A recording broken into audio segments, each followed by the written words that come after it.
Boners. Boners. Boners. Hey there, friends. Welcome. Welcome to the sinking ship that is this channel. It's Titanic, as I've mentioned it many times before. I like to open these streams by reminding myself as to the decline that this channel has been experiencing in the past, I don't know, 6 years. You get it? Ever since I started it, it's been on decline. It's not like it's ever had an upward trajectory. It's always been a steady 9/11 building 7 into obscurity. But we're here. We're here after not having been here for a bit, right? I should have maybe turned off my phone, been a little bit more professional on the show that I've decided to have a return to, right? The Pigcast. Now YouTube has a dedicated section of podcasts. I don't know what that fucking means, but maybe it might do something in pushing these. But I just came from England maybe a week ago. Exactly a week ago, actually. And I'm still discombobulated. So obviously there's been a sort of reemergence back to being Cuban trash after being in England for a month. So here is as best a place of ever to discuss my many happenings overseas, things that took place, people I met, events that took place here while I was over there. And I thought, hey, what a good Pigcast. Of course, the title of this Pigcast is God Bless America, for a reason you're going to find out in a little bit, as that simple sentence almost got me my first English bar fight. Oh boy, who would have thunk it, huh? Who would have thunk it? Simple old me just saying God bless America. 3 words would be enough to get my face almost smashed through a wall. But at least there's a little bit of context there. I actually wrote a little bit of a journal when I was over there. Didn't really have a lot that I put in it, but mostly was done in the airport. Most of it was done in the airport in retrospect to what actually was taking place in England. And a lot of it took place during, but just many tales that I wrote down here as to things that happened in my time abroad. And it reinforces one thing. It reinforces the fact that America is king, right? The United States is king. And anybody that thinks otherwise is incorrect. I hope the focus is correct. I seem to be out of focus, but that's part and parcel of the production values of the show. And I also noticed that my Primark beanie is not really working well with the king in the back. Maybe I should have picked a beanie that isn't the exact same color as a green screen. But alas, my friends, that's what this is about. This is about moving forward, progress in the face of decline. All right? Don't Photoshop that for nefarious means. But I also saw this before we started, and maybe I could get some help translating whatever the fuck this means. I happen to be a fan of Twitter as of late. I spent a lot of time on Twitter, time that I would have spent on TikTok. So at least there's an upward progression. TikTok is a cesspool. We all know that. Twitter is a cesspool, but it's working its way to being viewable again. And this is an account that I follow called Women Posting Their L's. Right? And they repost things of women posting their L's. As you could imagine, if you're a person that was born after, I would say 1990, you have to have the words or the letters W and L explained. So in this case, an L would mean a loss, right? It's an L. You took a fat L, means you took a big loss. Whereas a W means you took a win. You got one for the team. So in this case, this is an account dedicated to women taking L's. And this is one that I'm still not fucking understanding. Maybe somebody could translate whatever the fuck this is intended to mean. Right? So we have a woman say, this is actually a rare W on a woman on the actual account, women posting their L's. This is a W, I would say, because it says, do you guys even want to speak English? This is what the message was. Ion do alat what she TB, I guess, I don't know what that means, TB, Taco Bell. But yeah, if you ain't got this, you need to get your hands on it. So maybe somebody could do the translation for this. I know Ion. I've heard Ion before. Ion is a popular thing amongst the youth of a certain culture.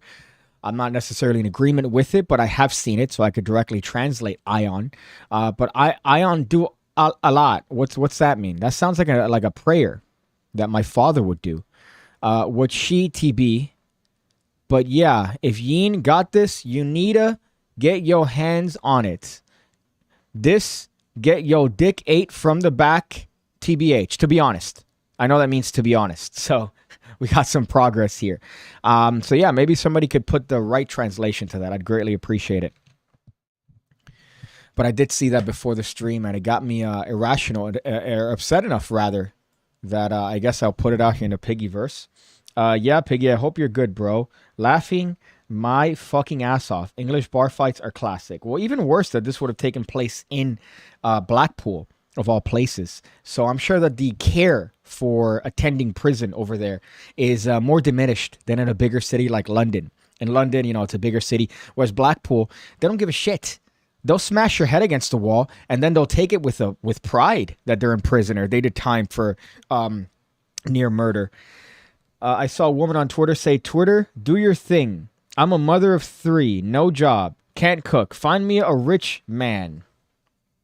I've seen that happen a lot. For some reason, bitches think that Twitter is some sort of replacement for any sort of work that you do in real life. I'm not sure why they come to this conclusion. Maybe it's because it's worked for other bitches, to be honest. Maybe it worked for other bitches, and therefore they're trying their best to make it work for them. Posting your L's is Twitter's tagline, says Sean P. I agree. Although they seem to be doing better. They seem to be doing better ever since Elon took over. I've definitely spent some more time. I think their algorithm is showing me the right stuff. I guess something that I wrote down to myself is parking in England is hysterical. Backing up onto 90-degree hills in Peter's farmer's truck, March the 2nd. Your hills don't make sense in England. Your parking situation is atrocious, almost autistic in nature. There are certain places where the car is parked almost at a 90-degree steep. Almost. And somehow you have to worry and rely on your gears and or brakes in order to make sure your car doesn't go rolling down the hill when you park it. But it's just dumb. And there are times when your car is just going up a hill and it just gets stuck. It just gets stuck, which is, again, part and parcel of England. So I had to write that to myself as to how humorous it is to be in this car where I was speechless. I was speechless in this particular city that we went to film some stuff because the car was, it was going up a hill like this. This shouldn't be natural. You shouldn't build on a hill that's going in this trajectory. My goodness, but people did. All that big country and you went to Blackpool. Well, I went to Blackpool for the least amount of time. I went all around. I went to Newcastle. I went to London. I went to Yorkshire. I went all around. And it's funny because obviously I spent most, if not all of my time with Peter Turner. And it's funny of people talking from the south, talking shit about the north, where I was primarily, which is in Yorkshire, the Bradford area. That's kind of where I was. So it's funny seeing the posts that I've made. And people responding from the south, which think they're superior to the north. And judging from my time there, I'm more inclined to agree that the south seems to be the superior part of England. But Newcastle seemed to be something that I enjoyed more than anything because the bitches there were unbelievably attractive. And I was told this independently by many people that Newcastle's where it's at. And I was told that not only are they attractive, but they're easy. And unfortunately, I didn't spend enough time there to work my magic. You see what I'm doing? To work my magic enough to partake in one. But that was an interesting thing. Top of the famous stairs in Whitby, overlooking a lighthouse. So we went to Whitby. Funny enough, Magic for Beginners. Jesus. Magic for Beginners was there. Helping Peter record some stuff. I'm reminded constantly as to the difference in height between me and other individuals. So thank you for reminding me as to my mom being, I would say, a meatball of a woman.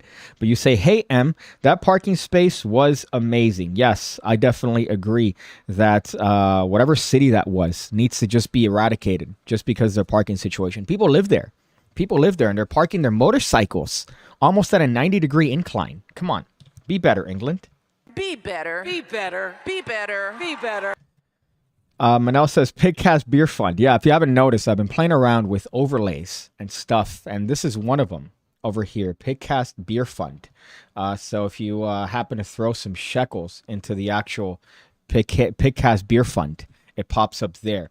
I'm not saying to do it. I'm just saying it's there, and that's a thing. So I don't know why. It's definitely not going to work, but I'm just having it there playing around with different overlays on Streamlabs because this is I'm trying to be an actual semblance. We're trying to have an actual semblance of a podcast and a Pigcast here. You're right. Height for fun times with me. I have to send you that picture that I took of us where I look like a child that you guys are raising. You guys are two very happy. You guys look like two very happy couple that has raised and taken up to getting a short Egyptian man. What else did I write here? Some ideas of magic tricks. This is not how you know that I'm always constantly battling virginity, because amongst the different things that I wrote here to myself is different ideas for magic tricks. I mean, I did go to a magic convention, right? So you would imagine that magic would be a part of it. But unfortunately, or fortunately rather, most of these notes are little reminders as to things that happen. For example, going down country roads to Mark's house with Peter doing speeds nobody should be doing. So at some point, the last day that I was there, I went to Mark Lemon's house. Mark Lemon is one of my favorite people in the planet. And we're going to his house, which is unbelievable. But it's in a very remote area, I would say. And the streets needed to go there. The speed limit is 60 miles an hour. 60 miles an hour down these weird turning roads that if you just fart in the wrong direction, you're crashing against a tree. And you're literally ruining the lives of your family and the cop that finds you because you're going through the tree and probably going to be impaled, and you're going to traumatize a lot of people. And the fucking limits are 60 miles an hour. So I remember writing that as he was doing it at 8:04 p.m. with his, he refused to turn on his high beams on his car. So he was doing this with these fucking, like, imagine you're getting a flashlight. So his truck had the equivalent of this, which looks pretty good on camera, but in person, it's not enough to drive a vehicle at night down country lanes without any sort of recourse whatsoever. But I had to write that to myself as, it was a life-changing moment for me. Let's see here. Sav, they fine now. You haven't been to Liverpool? Lol, don't go there. I haven't been to Liverpool, and I feel like that's a good thing. I'm avoiding any place that has pool at the end of it, has any sort of reference to a body of water. Not really a big fan of those places. Blackpool, Liverpool, avoiding those places in my next foray into England. Bro, Sav Magician says, bro, someone got stabbed in Blackpool during a convention on Sunday night whilst they were going back to the car. Place is rough as fuck. How'd they get stabbed, especially in Blackpool? In that area, it just seemed like nobody was there. At some point, me and Peter did decide to walk back to the hotel, and there were some questionable characters. And of course, Peter, being Peter, says, hey, remember, lad, you're with me. Nobody's going to hit you. I'm like, thank you. Thank you. I appreciate that, father. I've mentioned it before in a video that I have this fantasy of Peter, defending, fighting off this group of 5 little gangsters. And then he's saying, run for your life, lad, run, save yourself. And I'm just running away as he's getting stabbed by, people that look like me. So that's a weird fantasy that I have. But it was just to start. Right, I get to England and I take the train from London to Blackpool, which is, by the way, a fucking nightmare because as I land, I have a certain time on my ticket. I bought one of these budget tickets, which was a mistake, and nobody's helpful in London where I went in the train stations. I went to Euston, right, and nobody's helpful. Hi, I'm an ignorant American and I have no idea how to navigate this. Am I supposed to wait about 15 minutes before the train departs in order to know which platform to be on? The answer is yes. That's the way it works. The platforms change on a whim, right? So I was taking a train from London to Blackpool. I didn't know I was in the right fucking train until maybe 2 hours till they actually named the stops. And they go, hey, the next callings are at this, and Lancaster, I believe, or whatever the fuck, Lancs, where I take a transfer to Blackpool. I only find that out 2.5 hours into the journey. Right? So that was at least quelled some of my stress when I actually did that. And to ask anybody is like doing a root canal because it's like New York. It's like what I imagine to be all of California. That people are just, hi, I'm an ignorant American. Could you please help me out? I need some help. Where do I go? Oh, just sit over there and you'll figure it out. Thank you. I appreciate that, buddy. God bless you. So it was a lot of that getting to Blackpool. Finally, I get to Blackpool and I end up walking from the station to the the pub that everybody goes to, the Ruskin, right, in this fucking hotel in the middle of Blackpool, which I've mentioned before. Blackpool, England is 95% hotels. It's unlivable. And as I'm walking through the city, first of all, it's cold. I'm wearing a short sleeve shirt. I've made a mistake, right? Whatever.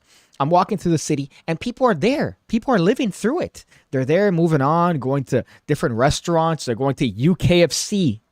You didn't hear me wrong. I said UKFC, not KFC, of which there are plenty in England. UKFC. United Kingdom fried chicken, which I ended up eating at with Peter, and it wasn't bad. It wasn't bad. So there's at least some merit. But there are people living, eating, going to work as I'm walking through Blackpool, a city that is comprised of 95% hotels. So to me, the fact that there's a convention here just lets me know that they're doing it because I'm sure the real estate is cheap, right, at the Winter Gardens where they have the fucking convention. But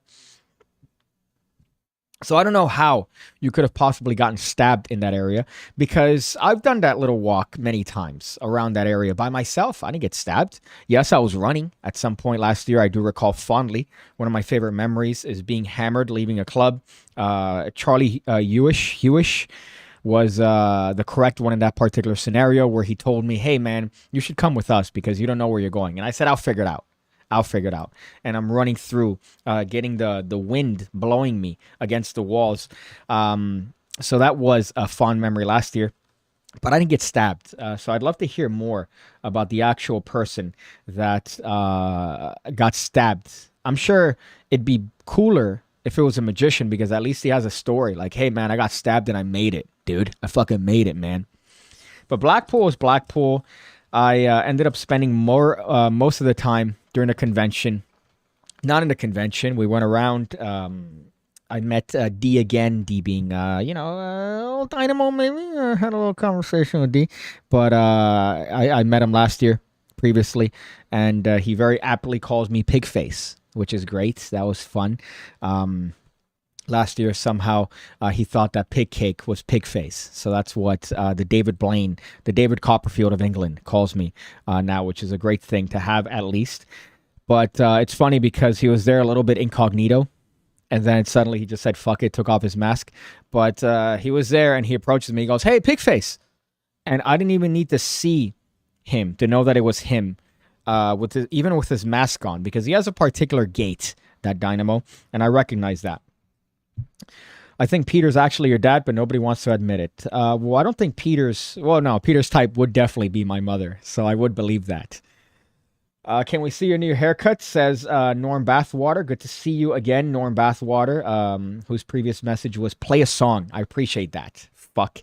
I did get my haircut over there. It wasn't my decision. It's why I'm wearing this beanie. Because no, you're not going to see my haircut. I unfortunately made the mistake of entering a barbershop that was ran by Peter's friend. And whereas I wanted to get a simple cut of my split ends and an undercut, I ended up getting the standard everyman haircut. Hey, just trim the sides and keep the top a little bit long, but cut it off at the end. I have the same haircut that every person has in the planet. As a matter of fact, if I decide to take this off and poof it, I'm going to have the same haircut that most Fortnite players have. The broccoli haircut, as I've made fun of for many years. I now have that haircut. So I'm going to grow it out and get a mullet. That's what I'm going to do. So that was another fun story. And I appreciate the fact that I didn't have a choice in the matter, that Peter just made the choice. And my hair was subsequently cut at this weird barbershop, by the way, by Peter's house, which here's the thing that I don't understand about England that I wish we brought here. BYOB, right? Be better, America. Be better. Be better. Be better. Be better. I went to a couple places. There was one place in particular where we were met up with a larger group. It was an Arabic place. The waitress there was unbelievably attractive. My type exactly, which lets me know I want an Arab woman in life. I think that that's going to be my goal for a concubine.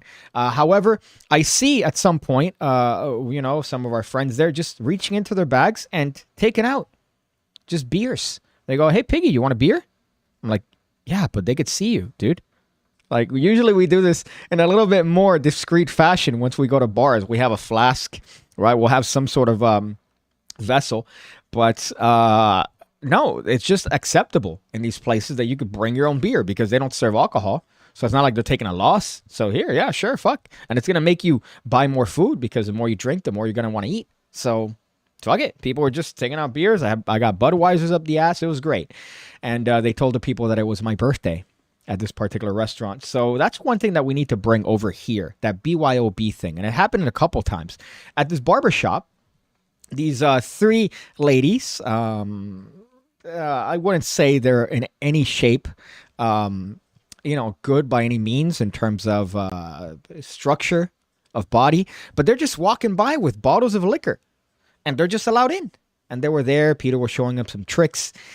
And I found that to be a weird vibe. That would never happen here. Even in Miami, where everybody's constantly partying, that would never happen here, that you could just walk by a barbershop and just partake in some liquor just because you were passing by. Go to a restaurant and take out some fucking booze. Hungry and Hungover said, what is the coolest effect you saw at Blackpool? Well, from what I remember, right, this wasn't in Blackpool. This was in London. And I'm going to be shilling his work a lot in the channel. As a matter of fact, I put something in his Magic Monthly.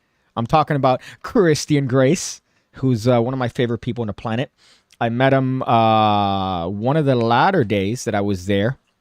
Actually, no, I ended up staying an extra week because I missed my flight, which is another can of worms. But Christian Grace didn't know that it was me, right? So I had approached him and introduced myself. Hi, I'm blank, right? And he's like, oh, hey, good to know. And then later on, he came up. He's like, oh, you're PigCake. I didn't know you were fucking PigCake. You should have told me that. Oh, my God. And then he pulls me aside in this bar, and he shows me this thing that I can't tell. I'm not sure what the circumstances of him releasing this, but to tell you that he told me to think of an object that I could hold, something that I could imagine easily, right? This was the instruction. I'm not exaggerating. I'm not removing anything. I'm not telling you, oh, you know, like usually you see magicians and they exaggerate stuff or they misremember. No, I remembered everything precisely, right? He told me to think of an object that I could hold. I could have thought of anything. There's literally millions of objects that I could have thought of that I could hold in my hand. And he said, yeah, think of anything you want. No restrictions whatsoever. Think of how many letters are on this word. All right? Nails that. Think of the actual object itself. I thought of the object. He named the fucking object. I think it's going to be coming out soon enough. He showed me the back working of it, and my asshole is this big. So I gave him something for Magic Monthly, which I believe he's going to be releasing soon. And I'm also going to be giving a review to his Magic Monthly relatively soon. Competition, mind you. This is how you know that it's good, that it's competition to me and the PigCake Magic Academy. But I'm still shilling it because of how great of an impact Chris and Grace had on me. So that, by far, is the greatest thing I saw in a convention. And it wasn't even being sold in a convention. Also, I believe this guy, Elliot Gerard, showed me this. You could see it in Lloyd Barnes' video, right? But he does this thing with a dollar bill and a fucking straw. That the straw goes right through the dollar, right? And you think, oh, the Kalen Morelli bit, where there's like whatever, there's a lot of things going on. No, he moves the straw up and down the actual bill, and then he pulls it out from whatever location you want, hypothetically. And it's just this wonderful optical illusion. And I'm looking at this kid, and he's fucking like 18 years old. He's like sperm, essentially. I don't even think he was 18. I think he was 16 years old. Sperm. Fucking sperm. I also saw this wonderful thing called hieroglyph. So glyph, done by one of my people, right? I believe his name's Mustafa, maybe? I get that name confused because lo and behold, there's a McDonald's alternative in England that is called Mahmoud's, because McDonald's didn't want to open in a particular neighborhood. So instead of them going, hey, all right, we're just going to deal with it, they made up their own McDonald's and called it Mahmoud. But I believe this guy's Mustafa. He came up with this wonderful system that you can name anything you want, and it appears crumbled up in a piece of paper on your person. Amazing ingenuity behind that. So Blackpool was rife with tremendous things that make me question my own career and career choices in magic, and wondering, wow, maybe I shouldn't be doing this because I'm not as creative as even the youngest person in this fucking group over here. So Hungry and Hungover, that was my bit there. I bet the smell of Blackpool magicians was unbearable. To tell you at some point in the Ruskin, right, You're walking by, and another thing too, by the way, a couple of the bars that we went to before I get into the Ruskin, I kept doing this as a bit, like kind of covering my nose, and Peter was like, "Fuck, stop that, stop that! You're gonna get beat up here," because people get offended that I'm saying that they stink. They stunk. They smelled. They smelled exactly like onion soup. Number one, this was the scent. It was onion soup. And imagine that you went to the bathroom and you did your business, right? And then you stood up and put your pants up and walked away. That's what it smelled like in some of the bars that we went to outside of Blackpool. This was near his house. And I kept doing this, and he's like, "Stop it, fuck." Again, being a dad. But in Blackpool, some of the areas in this Ruskin bar, right? At some points, it was filled with magicians, and there was just some areas that were warm. The entire environment of the area was just warm because of the amount of magicians that are in there, just sweating, showing card tricks. Paul Gordon is out there with printed playing cards that say water and oil, showing tricks, just sweating up a storm, doing tricks, surrounded by people. And there's just areas of the bar that were pretty disgusting, I gotta say. So the smell was memorable, to say the least. I like to stick to the areas in the corners with good ventilation. That's where I kind of did my business. Met a lot of you guys, right, as usual. That's something that I'm always grateful of. People are like, "Hey, Piggy, let's take a picture." "Oh, hey, PigCake, let's take a picture." "Oh, yeah, hey, dude, what's up?" So that's a thing that I'm eternally grateful for. Reminds me that what I'm doing is making somewhat of a difference, even if that's, I don't know, getting recognized in England. But Sad Magician says, "Bro, 5 hours from London to Blackpool. First time I went, should have been 3 hours, but trains have stopped, and we had to take a replacement coach. Journey got back to Central and had to taxi home." Ugh. That sounds like a fucking mess. I'm glad I didn't get to that bad. Like, my journey wasn't that bad, but it was still pretty atrocious as an American trying to get around. But at least I learned from my experience. But let me know about the fucking stabbing. Please, I want to know more about that there's an actual fucking stabbing. So I wrote some cheesy stuff to myself here. Let's see. Parking in England. I know that I wrote some stuff in retrospect. Right, reminded in London, where everybody I've spoken to is immediately rude. Also, I did not realize I would be waiting just to get through security, which doesn't open till 4 to 5 a.m. I didn't realize that about the airport. That was my bad.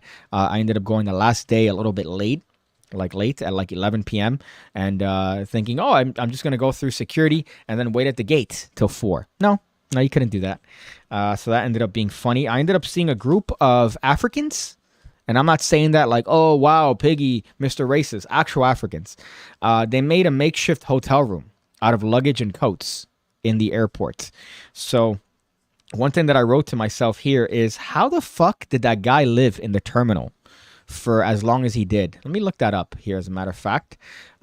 Terminal, true story. I hate looking it up on fucking Bing. But this guy, what's his name? Miran Karami Naziri, right? So this guy lived in the terminal in, where did he live? Departure lounge of Paris's airport. So in Paris's airport. Why I thought it was maybe in Heathrow. How the fuck did this guy live in the terminal? I don't get that. Being there for the little time that I spent, which is maybe, 6 hours, I wanted to do one of these. I wanted to do one of these, just casually. Of course, England, I can't do this, so I'd have to do one of these. Right, just do one of these, or maybe one of these. Do one of these and stab myself. I apologize for that. But I don't know how that guy managed to do it for as long as he did. There had to have been something weird there. Let's see. Did I meet Daniel Madison in Magic for Beginners? I imagine Maddie is your boy. Daddy Maddie is your boy. And you said Daniel wasn't there. I don't believe. I think you meant to say I do believe. But no, he wasn't there. He's one of those characters I do want to meet, Daniel Madison, for some odd reason. Every time I've gone to England, I seem to avoid him. I think he's gone to Blackpool before, so I don't know why he hasn't gone the past 2 years. Let's see. Oh, that's funny. I wrote, I have to assume that the man that lived in the airport, see, I even wrote it to myself here out of boredom.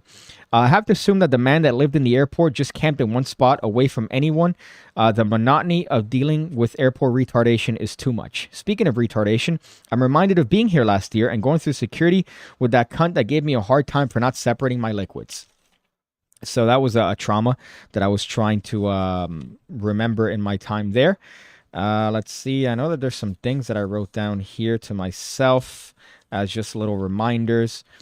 Could you imagine being a grown man and I'm journaling because I'm bored in an airport trying to fucking wait till my flight?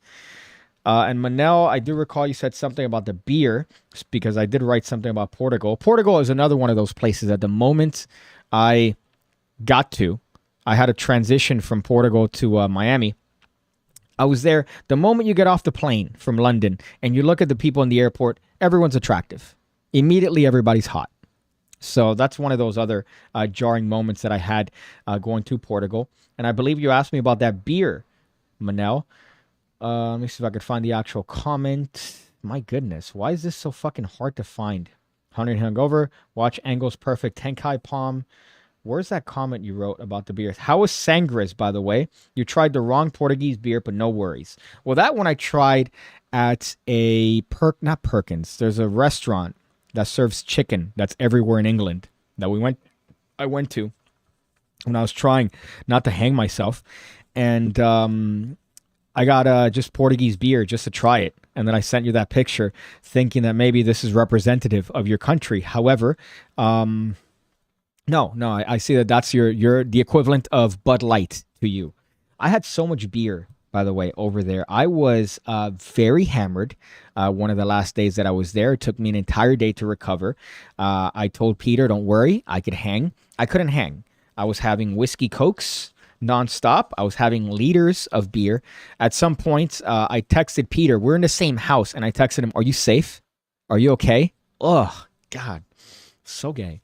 But I texted him, and I'm like, man, are you good? Are you safe? Meanwhile, I was the one that was problematic. I remember rummaging through his house, looking like, hey, man, is he here? Like, I wanted to make sure that he was actually here because I had forgotten that he was actually at the house. The other thing that I learned, as virgin as this sounds, is that I was helping Peter with Magic for Beginners shoot something, a potential pilot, and seeing Peter Turner do some behind the scenes stuff, getting the effect, right, as it's presented for TV. Oh, my goodness. What you see versus what you get is ridiculous. And the path to get the effect that you see on camera, edited, ready to be seen by the public is just ridiculous. And it was astonishing to see it, and I learned so much from that. Not to sound like a huge virgin, but oh my fucking goodness. Like we did a couple tricks. I can't mention specifics, but some guy gets hypnotized. Another person is some crazy shit. And they all get effects. There's no stooges. They're all getting crystal clear effects. But what the TV sees is a lot more impressive, for sure. So it's unbelievable how he managed that. What did he write? I wrote some stuff about Ninja 3 here, which is kind of funny. And the idea of releasing stuff. I just wrote a bunch of little notes myself in my time in England, so I don't forget. Sean Devine says, hey, look, it's Ninja 3 guy. I don't want to flex because I'll pass out. But hopefully, Ninja 3 guy, we'll see. I haven't heard any correspondence from Illusionists, as I've mentioned in a previous video. But they did tease the possibility of a Ninja 3 with this guy on their Instagram. And I hope that I launched enough of a PigCake campaign in order to get enough people telling them, hey, PigCake should be in a Ninja 3, right? If you do a Ninja 3, he should be the one there that Bratty Daddy is with. So did you see the documentary on YouTube by that girl? It was so good. She does unique documentaries. I guess you're talking about the guy that lived in the airport. I haven't seen it. Haven't heard from him in a while. Text him a few times, but he's been under the radar recently, referring to Daniel Madison. Yeah, I know. He's kind of one of those weird guys. I know that we had we were going to do a video together somehow. This was before I showed my face. So it shows you how long ago that was. But he's always one of those guys that I feel like we would see eye to eye on a lot of things. And no, I don't mean eye to eye literally, right? That's the impossible because of the height, but eye to eye on some things in regards to magic. Let me go through here, make sure I don't ignore any comments because I don't want to be accused of being, oh, look, the ego's gone to PigCake. Magic Buzz says, all I've learned from Twitter is Chinese sleep with chickens and we get sick, says the Magic Buzz. I love you. Let's see. What else over here? Did you see John Jones destroy Ghane in less than 2 minutes? I did not, because when that was taking place, I was just like this. I was just like this. Like that. Getting dry humped by old ladies at clubs. That was me. While he was getting in a fight of his life. And by fight of his life, I mean a fight that didn't last even more than 2 minutes. I agree. Having that behind the scenes look is just mental. Even the little things we did in his house with forces and other tricks blew my mind. Yeah, but the main bulk of what I got from my time in England is that the what it takes to produce a television show and what it takes to produce just little things in the back end. I wrote some of the things that I remembered, but just the pregame stuff, right? The pre-show stuff that were just ridiculous. And I wrote down some little things just to remember. Because, again, I spent most of my time in England hammered out of my mind. I was not well most of the time there. I was pretty drunk.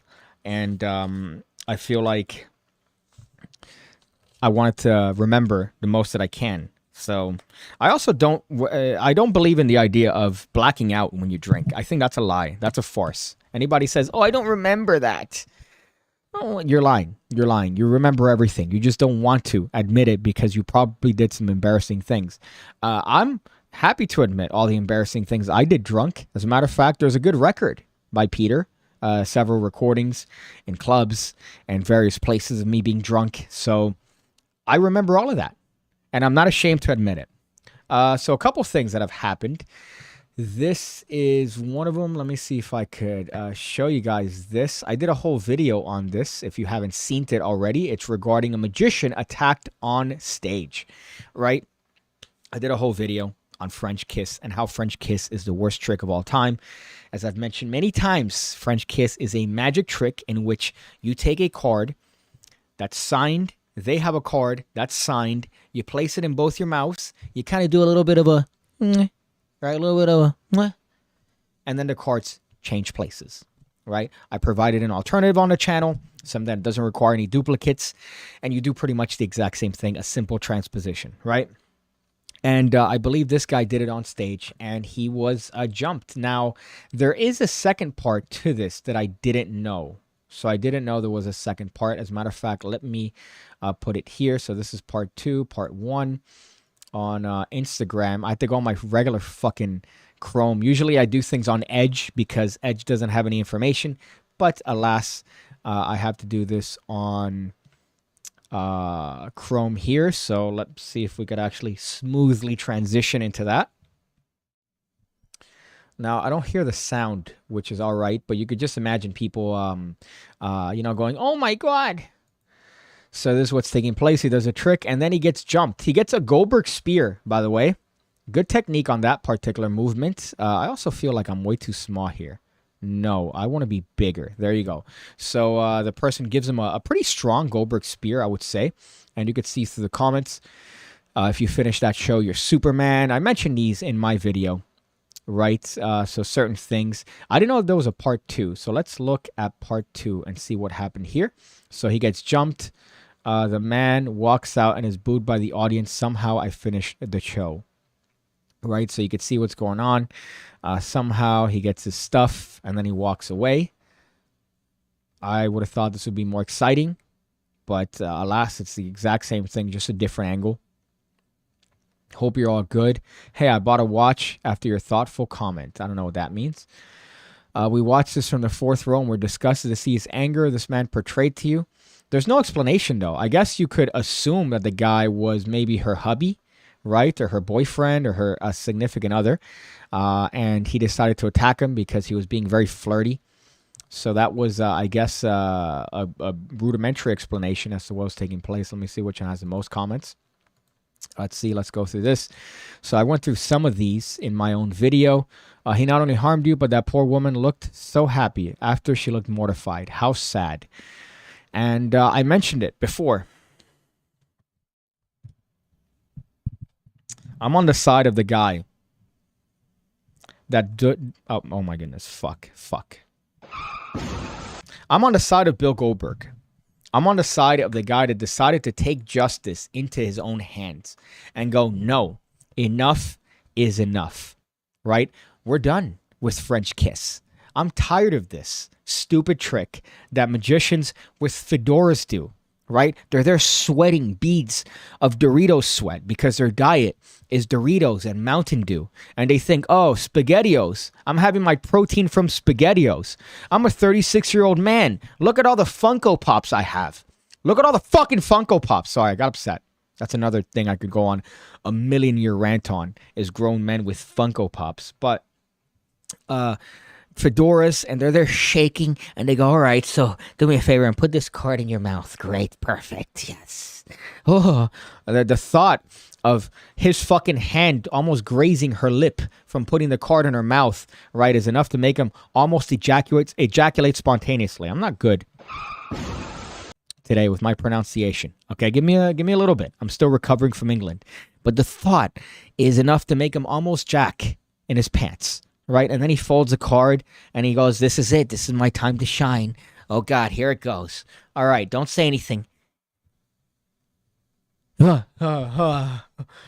the card change places. No, there are 100 different ways of doing that don't involve you getting near her, right? And yes, in the DVD or download, Wayne Houchin does go over alternatives where you just go near her. You don't have to kiss. You don't have to do the fucking jerk 120 where you're practically making out with her. You don't have to do any of that. You don't even have to do a little pop kiss, right? You could just hold it near. That's still too much, right? You're telling her to put this card in her mouth that's been in your box in a pocket, and the pocket's next to some sponge balls with pubic hairs on them. No, all right? Enough is enough. It's disgusting. So the hero that did the Goldberg spear, I want an interview with him. I want to see what his deal is. I'm going to try my best to try to reach out to him and say, hey, man, look, I'm with you. I stand with you, all right? Just like people get the shirt that says, I stand with Ukraine. I stand with you, man.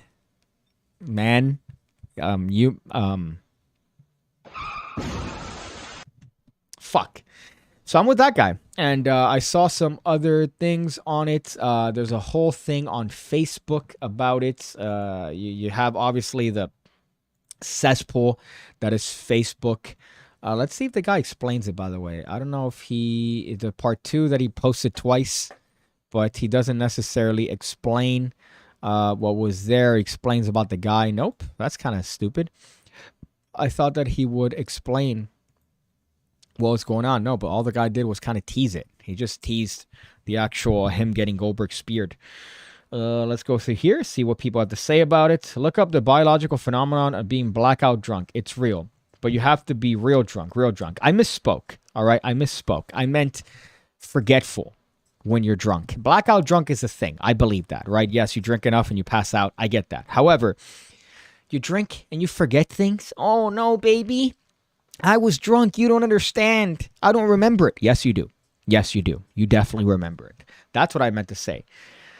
The Madhouse is an absolutely mental place. It's massive. I do remember the orders that were taking a while to go out. I remember 1 year for my pink advocates to be received. Okay, I think you're talking to someone else here. Wasn't Daniel Madison in hot water for not fulfilling a bunch of orders? And I guess you're responding to that. You throwing up with 2 ladies on your side? No, I wasn't throwing up. I was throwing it back. With one was attractive, and then the other one looked like my grandma at a club in England, in North England, right, of all places, Yorkshire. So take that as you would.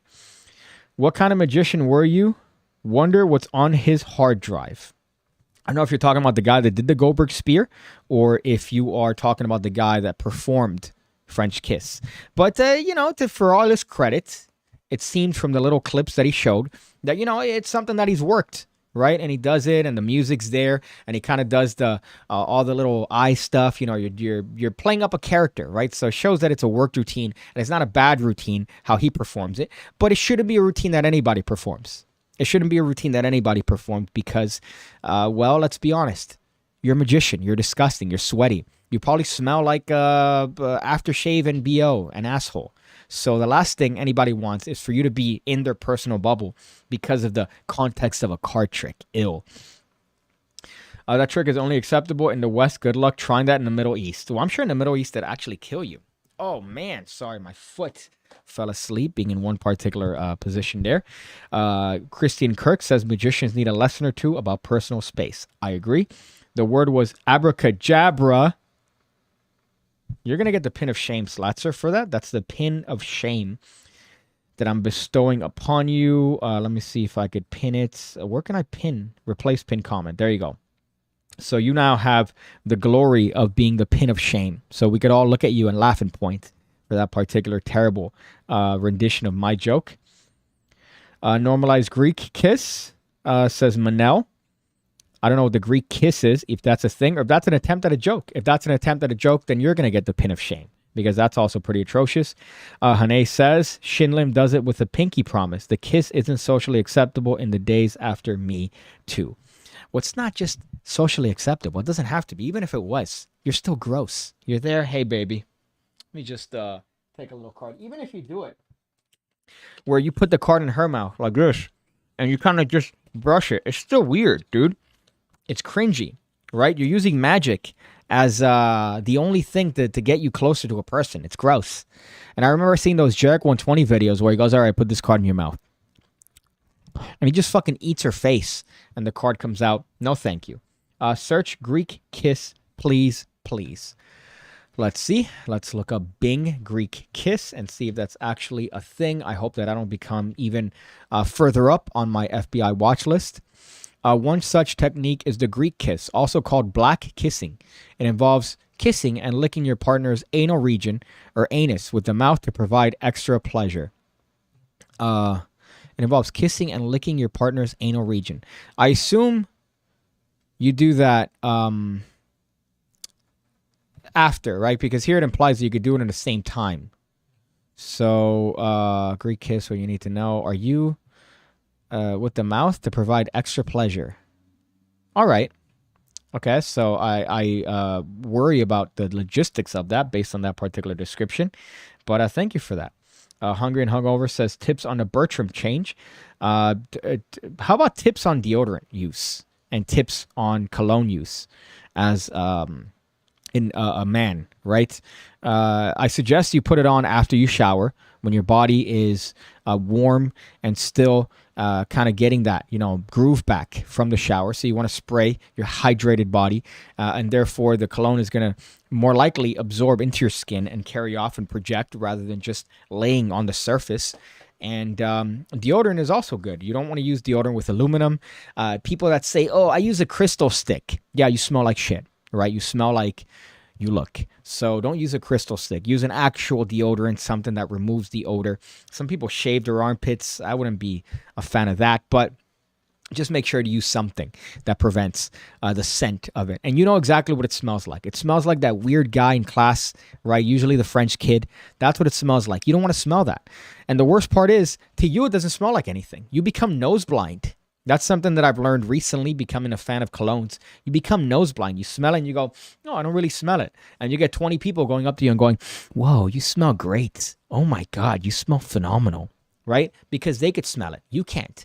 So it works the same with your BO. You get to the point where you're used to your scent. Your scent's been marinating on you so long that you don't even smell it yourself. So just because you don't smell it doesn't mean other people can't smell it. But the Bertram change, I guess I don't have any tips on it. I don't have any tips. And funnily enough, I do have the final prototype of my playing cards that came in, right? Speaking of, I guess the Bertram change reminded me of that. They have one mistake on them that I got to fix. The 9s are reversed, right? A little dumb thing. I guess you could use that for a trick, but the prototypes came in and I'm ecstatic with them, right? They got pips. We didn't put pips on them before because I'm retarded, but these have pips.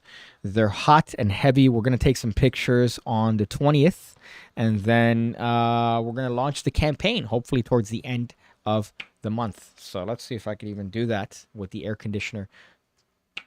No, I can't fucking catch the card. But so those are the bits of that. Manel says the box design. The box is going to be very minimal, right? It's going to be just what it is. Missing piece deck. We do have a box design, but at least as far as the playing cards, Everything's good. Everything's gravy. I'm happy. Everything's copacetic. Before we had a sizing issue. That's been taken care of. So hopefully these cards are going to be in your hands relatively soon. We'll see. We'll see. So we just got to take some more pictures. You can wear all of the deodorant you want. You're still 5 feet tall. All right. Thank you for that, man. I didn't know that we are going to be so hurtful on the stream. I thought that we are going to talk fun things, right? Mention my time in England. Turns out, no. Hey, this is the Be Hurtful to Piggy stream. Thank you, Hungover. I really appreciate that. Let's see if there's anything else that I wrote here to myself that I'm willing to actually share. My name is Jabrizi. I am one of the best magicians alive today. I don't like... Watch the first few seconds of this trailer. It's even tagged with French kiss and kissing card trick. Contact by Rick Lax. I don't like that it doesn't show up. Whatever that was. It doesn't show up. I don't know why that didn't do it. But thank you for that. Whoever that was. That Jabrizi thing scared the shit out of me. But it says kissing card trick. So can you send it to my Discord? Maybe? I think so. I could look at it. For some reason, links are a little bit iffy. Let me actually see if I could do it. Hold up. Shut up. I could do it. Shut up. It's just going to take a bit. Let me go here. Let me go here. Let me check this out. I know this isn't great TV, right? But if you sent me a link and you paid me $3, I kind of have to. Let's see. Recent events. Let me see if that shows your actual comment. I hope it does. That'd be annoying if it didn't. And you did send a link. Okay, so let's check this shit out here. So it says, watch the first few seconds of the trailer. It's even tagged with the kissing card trick. Contact by Rick Lax. Oh, and this was by PigCake 2021 News Desk Video Fan. I appreciate that. Let's click on this link and hope that I don't get eye aids from this. Let's see. Another person I met over there for the first time was Nick Lacapo. I briefly talked to him last year, but this year we had a whole chat about magic. Great guy. Him and Eric Tate are tremendous at Penguin. I really enjoyed talking to Tate about shit, right? It's funny. Every magic company has the same opinion about my work, which is great, but unfortunately I've set my... I've dug my grave with my style of content, and that's completely understood. So let's check this out. This is what was sent to me here. This is Contact by Rick Lax that you said is tagged with kissing trick. I don't know where the tags are here. Oh, right here. Kissing card trick, French kiss. Ugh. Is this the one, this thing? Right? That thing, I believe. What's the best trick to get a girl's phone number or to impossibly exchange any two pieces of information? Turn it over. These questions are not up for debate. The answer is contact. Here's how. Okay, I'm familiar with this trick, right? You have the number and then you switch it, and then now she has your number and you have her number. Right, and then you end up calling her number, and it ends up being the fucking suicide prevention hotline, or it ends up being like a phone number that Rick rolls you. That's what always ends up happening with this. But a magician would delude themselves into thinking, "No, man, this works." So let's see what these reviews say. Great for doing in senior living. Got lots of widow numbers. I'm 73. Fire. That guy's based as fuck. I've been working on this since the beginning of the year. I recommend it for a number recommend it for a number of reasons. You're getting away from doing a simple magic trick. You could afford to be more casual and ad-lib by utilizing one of the cards as an afterthought to your presentation. Super simple. You could get a girl's number with this, but your client's details are far more valuable if you want to keep earning the money. Okay. All right. There you go. That's all right, at least. I just want to read one that says, yo, dude, I got so much vagina with this, man. Nathan Lindley says, have you seen the lesbian version where they have to insert and then scissor kiss? I missed you, Nathan. I missed you in my time abroad. I spent way too much time there and not enough time with you. And I remember last time when I went there, you were one of the first people that I met over there, and we had a great time. We scissored. We locked together. And unfortunately, we didn't have that opportunity. But I feel like I might be going over there relatively soon again. So we'll do one of those together. So I was expecting to see more comments in regards to magicians making up stories as to how they got an endless amount of poon from their card trick. Ew, gross. I prefer blue waffle, says Magic for Beginners. Let's see, price. For price, I don't know. I'm still iffy on the price. I might go probably 12, maybe. Probably gonna go with that, something like that for this first deck, and then we'll see. I miss you too. I had a lot going on at home, but I'll definitely catch up with my favorite man soon. I hope you took care of that, buddy, or I hope you're taking care of that. Yeah, so for the price point for the cards, I'm thinking 12. That's reasonable, right? I know I'd love to price them cheaper, but obviously a lot of factors carry into that, and I think 12 is a reasonable price for the playing cards. We're gonna come out with 2 color waves depending on how much we raise. So more details are going to come relatively soon. What's the best trick for getting a girl's number? Not being a magician. I'm going to give you the pin of glory, hungry and hungover. You're going to get the pin of glory. Let me give you one of these. Replace pin message. There you go. That's the best way of getting a girl's phone number. Not divulging the fact that you're a magician. Because Lord knows. Could you imagine being a female at Blackpool, by the way? Could you imagine being a female in the Ruskin and just having so many dudes just sweating, going, oh, hey, let me show you something, madam. Sweetheart, pick a card. Come on, let me show you something. Oh, God. I didn't see many, but I'm sure the ones that were there were pretty overwhelmed by not only the scent, but also the what do you call this? The fucking... The fact that you have a magician, a sweaty magician coming up to you showing you a fucking card trick. How about you have a conversation, man? Just have a conversation about anything. Don't bring up magic. Ill. How's the situation with the second color scheme? Yeah, so the designer, Caesar, he's in the process of fixing that. So he's done something. He's going to do it, but that's sorted, right? That's sorted, as they say. See it, say it, sort it. Every time I went to one of the trains in England, right? Oh, if you see something, say something. Yeah, but if I say something, it's going to be to the cops that can't do anything, essentially. What are they going to do? The cops are going to show up and say, hey, stop that. And they're going to go, no, fuck you. So I love seeing that in England. See it, say it, sort it. And then like, oh, they're going to sort it. Yeah, they're going to sort it with their billy clubs. That's the other thing that I kept seeing. At some point, I believe they had a game in Blackpool, a football game. And there were a lot of cops present, ready for whatever shenanigans are going to take place. And I'm just looking at the cops, and I'm like, what are they going to do? Right? I don't see any. They have billy clubs. They have tasers. They're not going to do anything. And then I go to Portugal, and immediately cops with, like, gats everywhere. Gats, of course, being guns. You know, sorry, my hood came out for a hot second there. But that was an interesting difference. Someone put in a penguin act called Picking Up Bitches. I want to do a penguin live. I feel like I can. I wrote one. I mentioned that. I wrote a live a while ago, but obviously I think it'll take a little bit of finagling to get them to do it. But I think that would be an interesting thing. And I don't think they do lives anymore. I don't think they do live lectures anymore. So it'd be an interesting thing to convince them.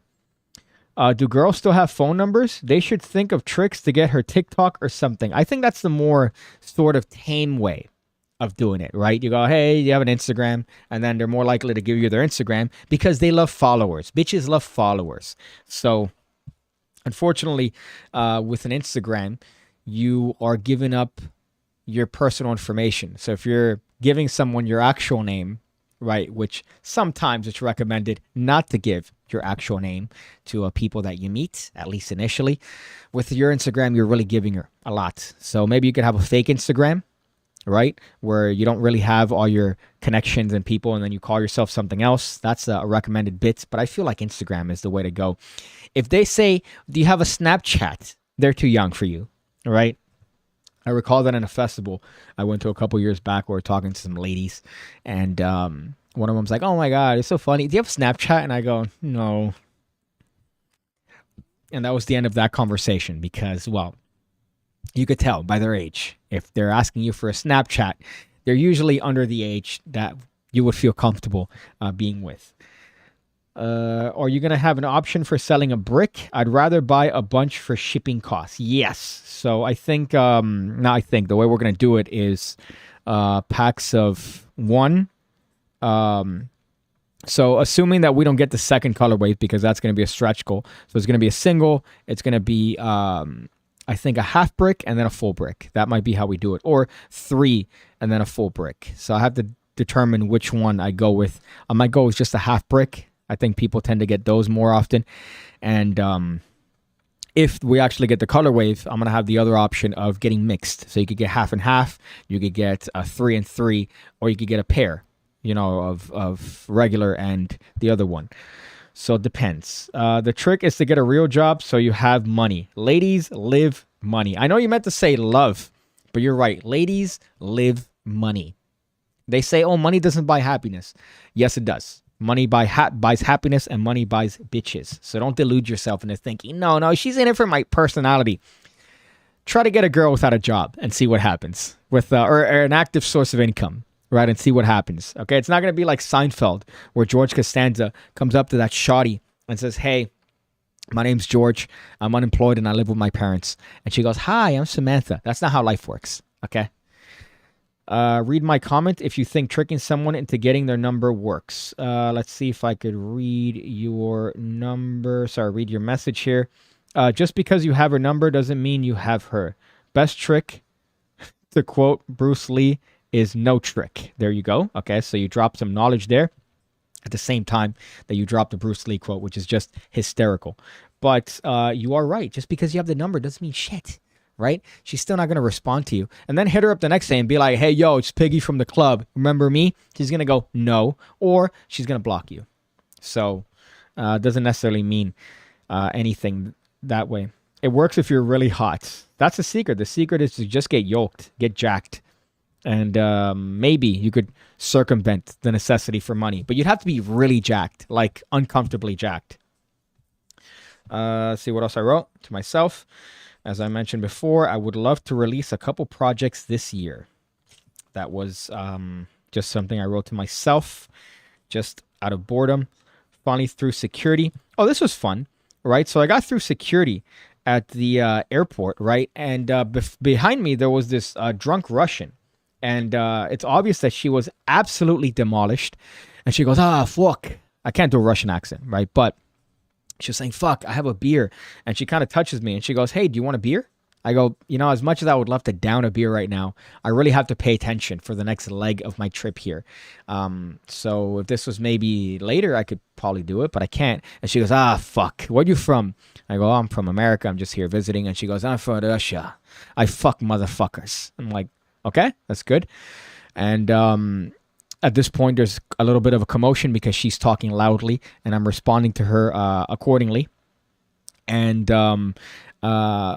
she goes, I'd love to drink this, but there's security here. And I go, yeah, it sucks. They're kind of stringent here. They're kind of assholes.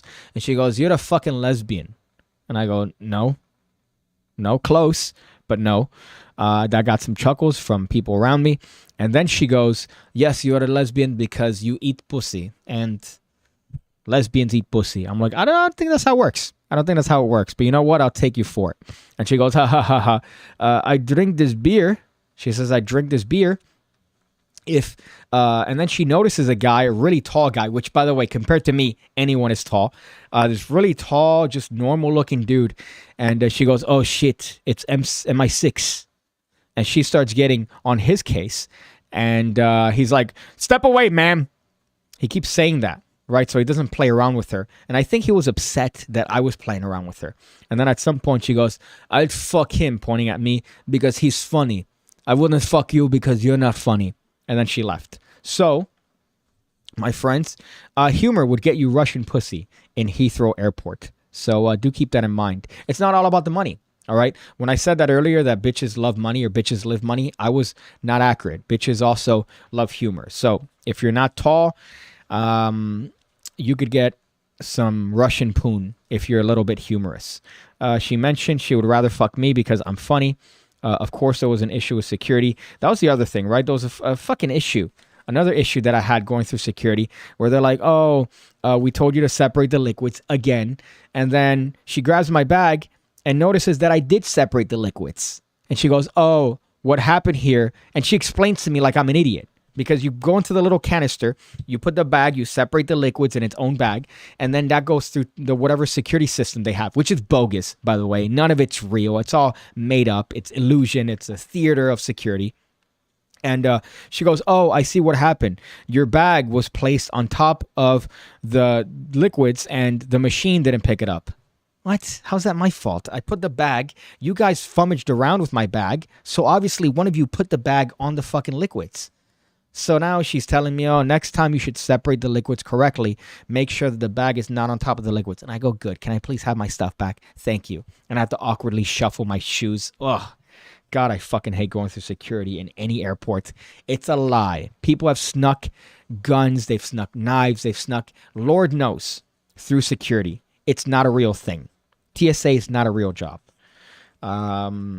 Also, Italian beer. The Russian woman had Italian beer, which I found to be a very interesting point. Why did I mention David Penn here? Even Penn. Oh, because I had a weird dream where David Penn kills me. So I wrote that down. I don't know if I had that in the airport or what happened, but I remember writing that down, that I had an odd dream of David Penn stabbing me. I don't think David Penn likes me. I don't know if I should mention that. I don't think David Penn likes me, which is a shame because I love him and I love Craig Petty and I love, well, obviously he's not associated with Craig Petty anymore. I talked to Craig for a good amount of time in England. Super sweet, great guy. He has nothing but words of praise. As a matter of fact, at some point, they did their live podcast and they had me in place of Lloyd. Now, the weird part is that Lloyd stayed on stage and he still was an active part of the show, but he said that his throat was fucked and that they needed someone on stage, and then they had me come up, which is kind of odd because they could have done it on their own, but it was nice of him to consider me, and I was on stage doing it. I don't think people like my humor. Let me just say that. I don't think the general magic populace likes my humor. I dropped a couple bits, right? I don't think they hit well. I was also hammered. I kept saying, are we live? Are we live? I don't know if you recall that, but that's from Penn and Teller on Saturday Night Live, where they were hanging upside down. And they kept saying, are we live? And the audience responded, are we live? I kept doing that.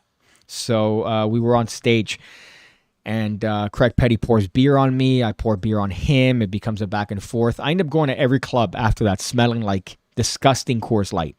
But I feel like they found that attractive, the ladies. So that was a weird time. It was fun because we did a bit talking about Michael Weber and the whole thing that Craig Petty was going through with Eat a Seat or whatever it was, which was an interesting take because Craig was also demolished. I've never seen a man be that hammered and still be cognizant, but I believe he had probably 20 beers, maybe 20 cups of Coors Light. So it's a shame I didn't get any footage of that though, but that did happen where I was part of their podcast. I'm sure they don't want that footage out for good reason. I'm sure there isn't footage of that for good reason because it was a belligerent, drunk ramble. But it was fun to be a part of. But I don't think David Penn likes me. I think I get the impression every time I see him. I think he knows of me. He has to, but he doesn't like me. That's the impression I get. Although I did go up to Wayne at some point. I'm like, hey, Wayne, I'm a huge fan. I watch your show every single week. I love it when you're on it. I love your work as well. Thank you for doing what you're doing. He's like, oh, thank you, man. I really do appreciate it. Oh, yeah. And, you know, he was sweet. But David Penn did not reciprocate. So, what is your name, young lady? Vladimir. She was not attractive by any means, this Russian woman. She looked like her face was all done up, kind of swollen. But here's the thing. I'm sure she probably would have destroyed my penis had I decided to go, hey, let's go to the bathroom and make things shake. You know what I'm saying? I'm sure she probably would have destroyed my penis. So it's a missed opportunity in having sex with a Russian woman in Heathrow Airport. But I was on a time crunch, unfortunately. Is this real life? Says SH Magic Tutorials, right? Sometimes I have to ask myself that. Did you open your notes directly after something Pigcast worthy happens and type in it? Yes. Or anytime I wanted to remember something. There's a couple cheesy things that I left to myself here which I'm not going to repeat out loud because they're very cheesy. But I did want to remember certain things. And I said, hey, you know what? These are going to be good bits. So the Russian woman was great. Me bitching about security, that I wrote down. I was talking about recording here with Peter and Nicholas Arnst, who's the Belgian guy that we're recording for. So some other stuff that I wrote, just different stories going through the street, things to avoid. Some tricks, potential download ideas that I wrote down to myself. So I wrote down a list of tricks that I think would be worthy of some sort of download or, that format or lecture. So I wrote down a couple things, but anytime I did get a little thing, I wrote it down also on my notes on my phone that I wrote down little bits. So I was always taking notes in my time abroad. Anthony Corpella says, what's going on, sir? What's going on, my dog? I see you there killing it as usual. And by killing it, I mean actually bringing the bitches in. I feel like you, of all people, have the capacity to bring the bitches in doing coin tricks, whereas the rest of us don't. The other one, by the way, the other fucking guy, my fucking goodness. And now I forget his name. Danny Goldsmith, right? What the fuck is that guy made of? I don't understand. And I'm surprised that he knew of my stuff. So he came up to me at some point and said, hey, Piggy, love your shit. And I'm like, whoa, shit, damn. Danny Goldsmith knows my work. Because I thought he was so clean cut and sterile that he would never watch a disgusting magician make dick jokes online. So I was very surprised when he came up to me and he's like, oh, yeah, man. I'm like, fuck, dude. And he was doing all the stuff that you see on video in person, no flashing. Absolutely nothing. Just what you see is what you get, right? You know, sometimes you have to admit, you record shit and it doesn't go well. You have to re-record it until you get it right, certain angles, right? It's hard to get the angles on camera. This motherfucker was doing things. He got the coin bits where he had a coin, a jumbo coin, and he puts it in his mouth. You see it in his mouth, and he just disappears or he swallows it, right? That clean. It just looks like what it looks like. And I was looking at it, by the way, from the worst angle, and I didn't see it. I don't get it. He's another one that I was shaking looking at his work. He's throwing coins in his hand, disappearing.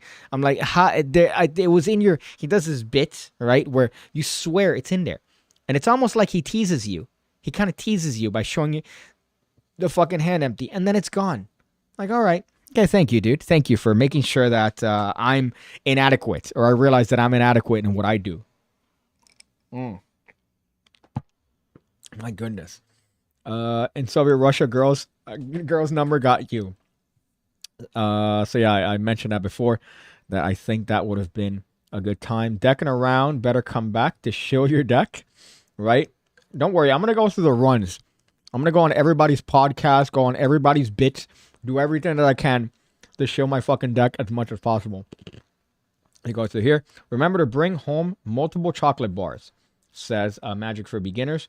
I watched my video that I did last year, and I think it's one of my best works to date, where I reviewed English treats. And it's funny because someone in the comments mentioned that the treats that I consumed were shit and indicative of people in the North, which I didn't realize that there was such a divide. But I now realize that there's a divide, and I found it funny that all the bits of byplay. I find myself funny. So that's a thing that you have to have. Something else here that I wanted to go through. This is just some bits, a TikTok that I saw. And this being the Pigcast, I did want to mention that, right? This has been a magic heavy episode. I'm sorry. I don't like it when it's magic heavy. I like to go through other things. But alas, my time in England was entirely for magic reasons. Although 90% of my time in England was spent in some form of either drunk, recovery, or hungover, right? That was my time. And also, by the way, just one thing. The moment I landed, I decided to come to a nearby place, right, and get some fucking Cuban breakfast just to remember what food was. Because in my time over there, right, as I mentioned before, I went to UKFC with Peter, which I just found hysterical. And then we went to KFC. Bland. Your family meal is our single meal. So the single meal that we have for one individual person is your family meal, and it doesn't taste good, right? It tastes bland. It's just, you have to salt it to death. You have to put vinegar on it. I had fish and chips from a place in Yorkshire, trash. Only when I went to Whitby did I have fish and chips that was good. And they all claimed that was terrible. But that was some of the best fish and chips I've ever had, which is still bad because it's bland fish that you have to vinegar and salt and sauce and fries, right? Chips that just, they're not chips. They're not crispy. They're just soggy, right? So English food is atrocious. Don't get me started on the sausage rolls. Don't get me started on the fucking beans in the sausage roll bits, right? They have one that's cheese and, everything in England tastes like athlete's foot.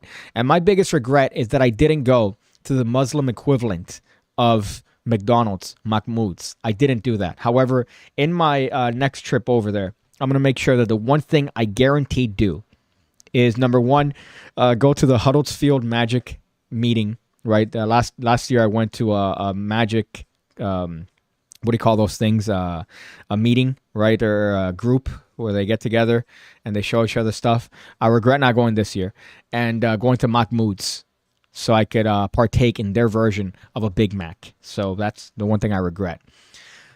So wait, hold up. Let me go through here. So this is some TikTok drama, right? And it shows you the power of the internet, that you can't do shit in peace without everybody being fucking either on your side or off of your side. So in this case, let's smoothly transition. So the context here, I think she'll explain. This is one account, right? And then you have man's account of the particular tale. And it's funny because immediately everybody turned on her the moment details came up. But let's see if we could actually play this. Guys, I just got back from a Hinge date. Why am I doing this to myself? So we scheduled to go to dinner. We are sitting at the restaurant. Seems very nice. Not a catfish. Things are going well. And the waitress comes over. She wants to take her order. And I said, okay, I'm going to take the branzino. And he said, I'm going to take the burger. And the waitress asked him, okay, how do you like your burger? He said, how he likes his burger. And do you want some cheese on your burger? And he asked, is this going to be extra? And she says, yes, it's $3 extra. And he said, okay, then never mind. Over there, and I'm like, what the actual fuck? I'm like, okay, I'm hungry. I'm going to eat my branzino and see what happens. And he's like, oh my God, you have to pay extra for everything these days. And I'm like, yeah, it's New York City. So I got my branzino, he got his burger, we were eating. And once I was satisfied, I got up and I was like, I'm going to the restroom for a second. And I took my purse and I went to the waitress and I was like, hey, I just want to pay the bill. And I just paid the bill and walked out of the restaurant and I texted him. So I texted him, the check is taken care of, you should have gotten the cheese. And I blocked him. She posted that as a W, right? She posted that on TikTok with the idea that somehow that was going to be a W for her. That, no, I did something good. He complained. Mind you, the burger was $21, right? So homeboy decides to respond. It's $3 extra. And he said, okay, then never mind. To be fair, I had the intention of paying $21 for this burger, so adding $3 for cheese was not fucking worth it. But thank you for paying for dinner. Bye-bye, tata. So everybody ends up on his side. I'm kind of mixed here because, first of all, the whole premise of you going to New York and eating and paying $21 for a burger is just absurd to me. For a burger, but it seems like the comments here are overwhelmingly on his side. She then ends up, let me see if I could end up posting here. She then ends up posting this. You know what it never was? Right? Obviously implying that it's not a thing. It wasn't a big deal. I was joking, dude. Haha. This wasn't as big as you guys made it out to be. That's serious. It was never that serious. Daphne, darling. You're so... And then, of course, the top comments here are quite great. I paid the bill and left because he didn't want $3 cheese. Also, Daphne, it was never that serious. I don't get bitches these days. I really don't. I don't understand how dating works in 2023. I haven't dated for a while, right? And I feel like I don't want to, because I think that there seems to be an increase in self-worth, and this is on both sexes, not just one, right? But there's an increase, this perceived increase of self-worth that comes from absolutely nowhere. It comes from nothing. We all take painful shits, right? We all sometimes, let out gas in a way that's not really human-like, right? Or shouldn't, the smell shouldn't come out of a person. That all happens to us. We're not all immune from human-like things. So you're not better than anyone else. But yet somehow, because of social media, we get this inflated sense of self-worth that makes us think that we're better than others. Right? She just ends up paying for his shit and walking away, not even addressing the main issue. Could you imagine how she just said, oh, I don't think this date is working out well for me.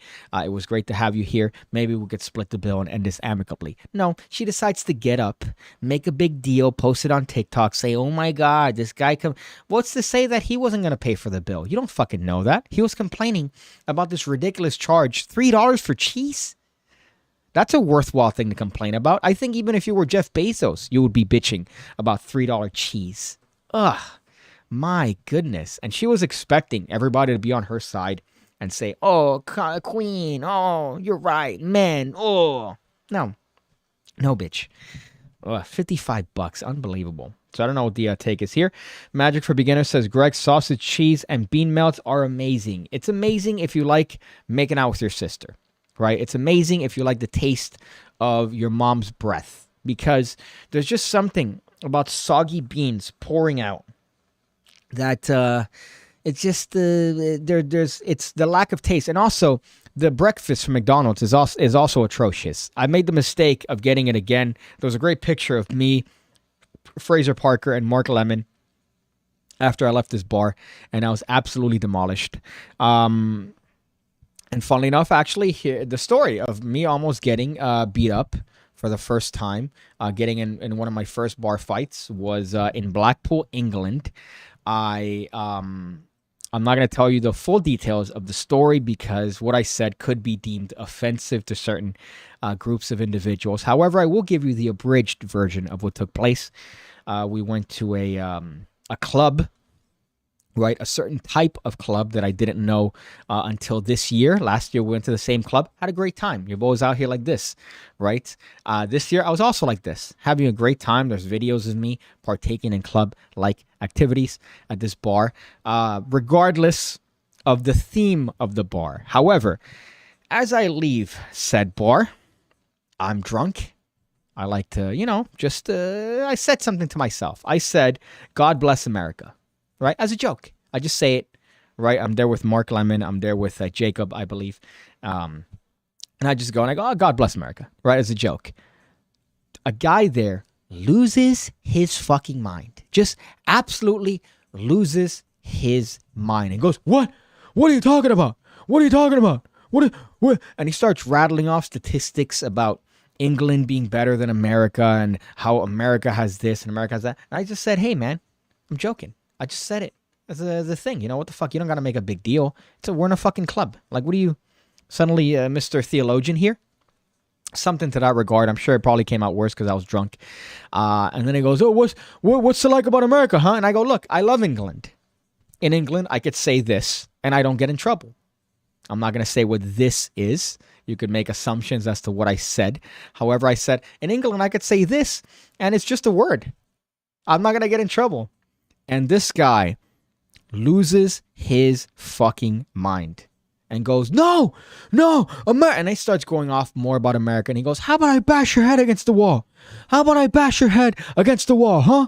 How about increasingly louder and louder as I was leaving this particular place. What's great is that Mark Lemon diffused the situation. He goes, no, he's just an ignorant American. Come on, don't pay attention to him. He's just, he doesn't know better. He doesn't know anything. And he's there to diffusing the situation, which was great on his part. And before I left, I made the mistake of, I tapped him on the chest and said, it's all good, mate. Like that. And I could just see him steaming. Just, So as I was walking away, I could just see more people kind of like, hey, man, what the Oh, because I said God bless America. Come on. Come on, man. Be better. Be better. Be better. Be better. Be better. Come on. Logic won't help you. Insane. Ding, ding, hungry. No, I didn't say anything that was, insane. But, the thing that really infuriated him was the fact that I said, God bless America. The other thing was just a bonus, right? The other thing that I said was a bonus. It was just the cherry on top. But for some reason, the God bless America really set this guy off and really made him get to the level of anger that shouldn't be experienced by anyone by those 3 words. Nobody should get that angry with those 3 words, right? And yet this guy got angry. And then maybe another thing I said. But that was, again, the cherry on top. Hunger and Hungover said, you said the word for cigarette, didn't you? I'm not going to deny that, but I'm not going to say yes to that. I'm not going to give that response any merit. Hungry and Hungover. You also say I'm a mentalist now. But what's great about that is that I know my back's covered, right? Because when I left, I told Peter, and he's like, let's go back. Fuck him. Let's go back and find him. And I go, don't worry. It was just a joke. It was all fun and games. But I really feel like the worst part is that in me telling the story to people, I didn't take him seriously because of his accent. So because of the fact that he had an English accent from Blackpool, I didn't take him seriously. I didn't take the threat that I was in seriously, which I've realized is my Achilles heel in England. Because as he's telling me all these things and what he's going to do to me and how he's going to kill me, I'm just there like, chilling. I'm like, dude, really? Are you going to get that upset? Come on, man. We're drunk. We're here. Are we not having a good time here? I was just here not taking him seriously because of the fact that he had an accent and he had an English accent. And my ignorant American self did not see that as a threat. So I feel like this would have been a way different conversation had he actually taken up on the threats that he made. I feel like that would have been hysterical to explain to you guys why I have a pumpkin head.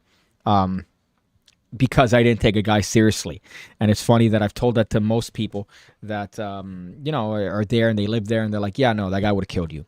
It's Blackpool. They don't give a shit, right? They don't give a shit. It's 4 a.m. It's 4 to 5 a.m. You're in Blackpool, England.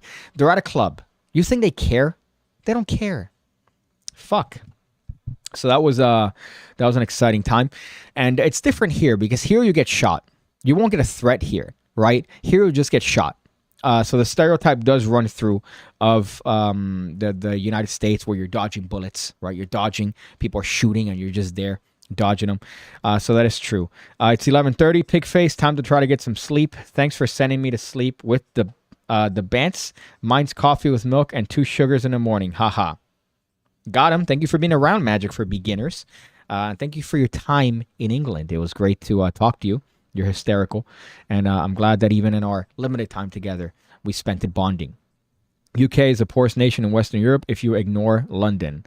I could tell based on the condition of Blackpool and how every single person that I spoke to in Blackpool that lives in Blackpool acknowledges the fact that it's a shithole. It's great because you think calling Blackpool a shithole is something that would be offensive, right? But no. They're aware. Apart from this one guy that apparently you can't say, a joke about America without getting red-faced. I don't know how Mark managed to calm him down, but Mark calmed him down. And then I feel like I stirred up the fires again with it's all good, man. It's all a game, man. I kind of did that. And I feel like that's just drunk confidence that I wouldn't have had I not been completely hammered. And I don't know where the pic is, but I do have a picture of me, Fraser, and Mark. Let me see if I could find it here. Nope, I don't have it. Oh, actually, I do have it, but I got distracted by messages from bitches of me looking absolutely, completely demolished. Actually, there's a lot of pictures here that I'm glad aren't in the public space.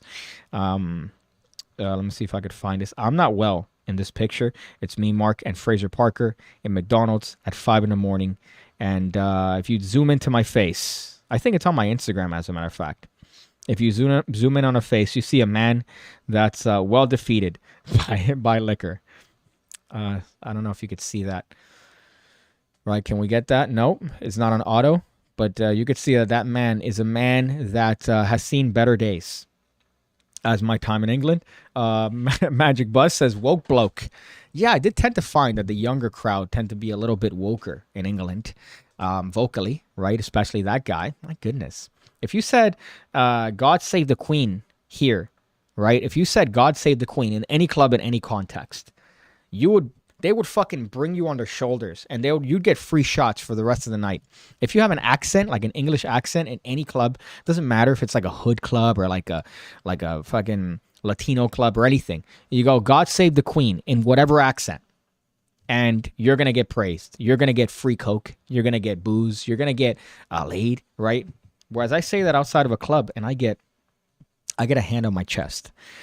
I think that might be all the stuff that I want to talk about. So let me see if there's anything else that triggers my memory here. Christian Grace, I did wrote Ebonics. I did write something down as to Christian Grace. There were some effects this year that really blew me away. However, Blank by Christian Grace was the best. It's the cleanest revelation of a thought of word with no visual compromise apart from a certain thing. His personality was infectious. However, I'm 90% sure he also wanted to fuck me. That's what I wrote down about Christian Grace. I still think that to this day. I still have to crack the cookie that is this out of this world. So I was trying to work on this out of this world out of boredom. And I think I solved it. I think I solved my problem. I wrote about my playing cards. I wrote about G. G from Illusionist gave me a couple things. He gave me a Vanishing Deck, and he gave me this thing, which I guess was the catalyst for Ninja 3. So this is a deck that they just came out with themselves. And what's funny is that one of the bonus cards is a teaser for a Ninja deck, right? So this is why I was on their ass about Ninja 3. So if you watch this live stream and you want Ninja 3, let them know. Let them know that you want Piggy in Ninja 3. Let's see. Wanted a ghost haunted by... Oh, shit. I wrote ideas here that I didn't end up using. Kits open with me tossing and turning while flashes of the Street Magic video come to appropriate stingers. Yeah, I guess that's it. So I guess that's all I want to talk about. If there's any further comments in this particular stream that you guys have, maybe questions that you want addressed, this would be the time to do so. This is the end portion of the stream, the chill portion of the stream where I've covered everything that I wanted to get through. And I've talked about a lot in the stream. This has been a talk-heavy episode. Talked about Blackpool, talked about England, talked about my time in various places over there, the food. Hungry and Hungover says, if you do Ninja 3, are you going to break out the balaclava from the old days? I don't know. Peter did give me a Mexican mask, a Mexican luchador, specifically a Rey Mysterio mask that... he actually kept. I should have taken it now in hindsight, but I also should have stolen his copy of Addict Salt, seeing that people are selling his book for $1,000 on eBay. So maybe I should have stolen his copy and been like, "Fuck you." But he did graciously give me a copy. UK soldiers were nicknamed the borrowers because their army was so broke they had to borrow from the other soldiers in Afghanistan. I believe it. I believe that, seeing the condition. If you're handicapped in England, you're fucked. Right here, there are so many accommodations for people in wheelchairs. It's unbelievable. You can't have a piece of property without minimum 3 handicap spots and stairs and elevators and ramps. Over there, you're fucked. You're fucked. Everything is stairs. Things are underground. You're essentially screwed if you're in a wheelchair anywhere in England. Iker says, can you talk about black pools? Black pools, of course, being black pools. I'm certain you're referring to black as in people of color pools. And if you knew any better, you would know that black people don't have pools. Grand Theft Auto is a good testament to this. Actually, no, JK, CJ in San Andreas could swim, if I do recall, right? It's Tommy Vercetti in Vice City that can't swim, which is a little bit odd because he's in Miami ostensibly, so he should be able to swim. But for some odd reason, CJ from San Andreas can swim. But as a black man myself, I could tell you, we don't swim. I can't swim personally. If you throw me in a body of water, I'm fucked. I don't know how to swim. I was never taught how to swim. So black pools, I can't talk about black pools because they don't exist. Maybe above ground pools, right? Maybe those exist, but black pools definitely don't exist. But that was definitely an experience. Can't wait to go back to England. Can't wait. This time, I'm kind of happy now. Last year, I said I'm never going back. This year, I feel like, I could see myself spending more time abroad. It's definitely a fun place. Teaches me a lot. Teaches me to be very appreciative of what I got here. How's the gym been going? The gym has not been going. I just started working out a couple of days ago. I don't want to flex because I'm ashamed by my pathetic loss of gains in my time abroad. I maybe did 50 push-ups in my time over there. I thought maybe I could squeeze in a workout every morning. No, that didn't end up happening. I just kept consuming. And although I did eat maybe once a day, so it's not like I was over-consuming calories. And that also let me drink a lot without gaining any weight because I wasn't consuming a lot of calories. So that was a good thing in my diet over there. I was just drinking. And I guess I drank to my baseline for calories. So I wasn't drinking more. So that was all right. Do you have a license to carry those big guns? Okay, now you're flirting with me, and that's unacceptable on this stream. That's one of the rules. All right, you can't flirt with me because that's sus. But I feel like that's a good stream, right? I'll be back on... I was going to say Sunday, but Sunday I have obligations. Maybe Monday. Or no, you know what? Maybe Saturday and Sunday. I do want to play Diablo. Diablo 4 is coming out. And I might do a stream where I'm playing Diablo. We'll see. Depends on how graphic intensive that is. But I might do that on Saturday and Sunday. So if you want to see a grown man play video games, this is your chance. Apart from that, let's see some advice at the end of the video. Boy. Well, let's see. I've talked about England here. I've talked about a lot of different things. I guess everybody knows that Nancy Pelosi is doing insider trading, so it's not really anything interesting to say. The tattoos. I got 2 new tattoos.